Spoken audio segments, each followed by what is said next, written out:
Nous avons été consultés avec notre collectif pour une autre Europe sur ce que nous pensions du fonctionnement de cette Union européenne. Alors beaucoup de gens parlent du Frexit, mais ceci est un mot anglais, et puis ceux qui parlent du Frexit ne nous disent pas vraiment ce qu'ils feraient après. C'est pour ça que nous avons intitulé ce sujet « Pour et comment mettre la feu sans la brûler pour une autre Europe ». Feu signifie France hors Europe Union, puisque nous sommes français et nous voulons remettre le français et la francophonie sur la scène internationale. Comme l'Union européenne dysfonctionne, nous avons mis les mots dans le désordre. Ce qui signifie en clair, pour et comment mettre la France hors Europe Union, sans la brûler, pour une autre Europe, sans la brûler parce que nous risquons d'être attaqués par la finance internationale si nous faisons cela.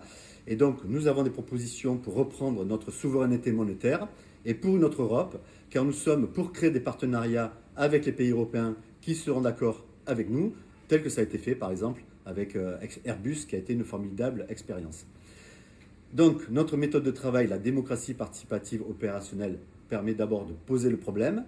Ensuite, nous allons écouter toutes les solutions en regardant d'abord celles qui sont proposées par les partis politiques et notamment ceux qui sont déjà élus au sein de l'Union européenne. Et nous allons voir un petit peu ce que nous avons étudié avec des citoyens qui nous ont consultés.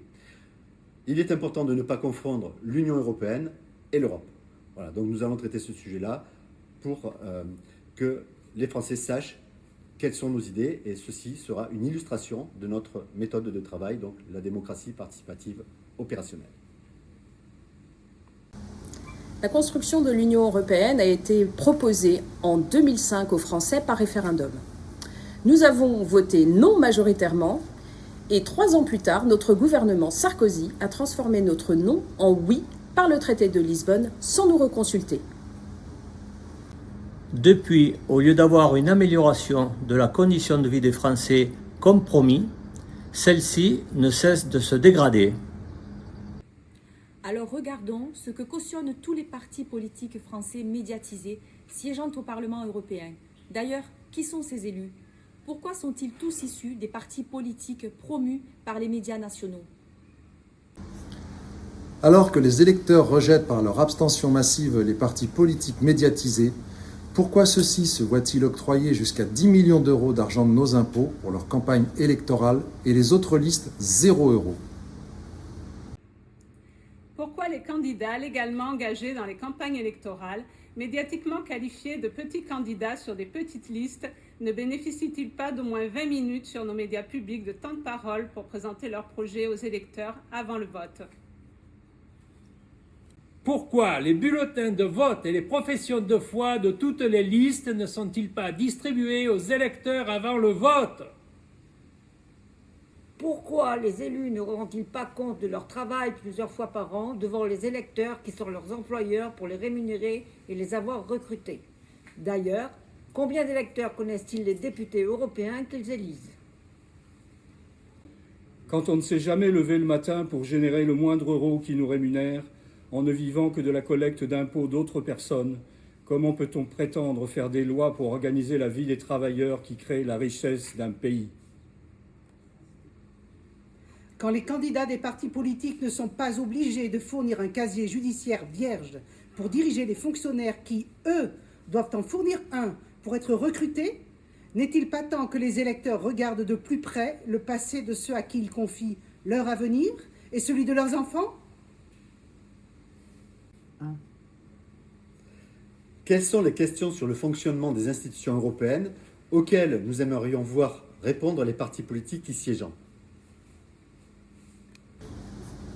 Pourquoi les têtes de liste des partis politiques ne profitent-ils pas de leur accès médiatique pour faire de l'instruction populaire sur le dysfonctionnement de l'Union européenne? Pourquoi dans le Parlement européen, 6 organismes sur 7 sont-ils nommés par les gouvernements et non pas par leur peuple? Pourquoi des commissaires européens, non élus, et donc non légitimes, fixent-ils la feuille de route des décisions prises pour s'imposer aux États-nations?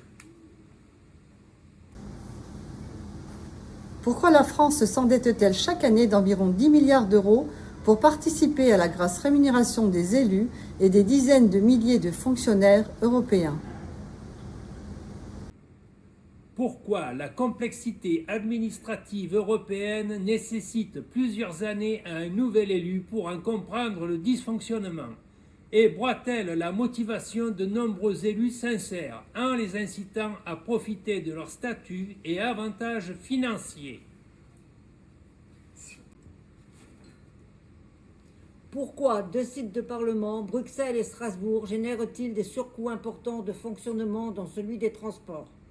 Pourquoi des paradis fiscaux intra-européens permettent-ils à de riches Européens, dont beaucoup de Français, de s'exonérer de leurs impôts par une fraude fiscale massive ou par de l'optimisation fiscale, mot complexe signifiant de la fraude fiscale légalement organisée?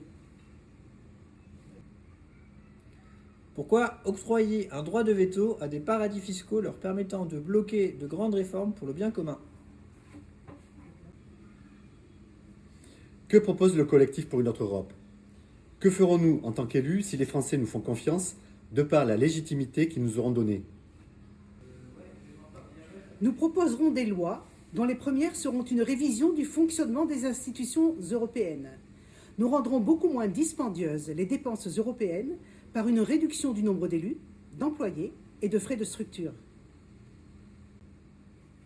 Nous en finirons avec les 10 milliards d'euros environ que nos gouvernements français gaspillent annuellement depuis des décennies, en les empruntant tout en mettant en gage les richesses des Français, telles que notre épargne, nos terres agricoles, nos forêts, nos monuments, dans une omerta quasi totale.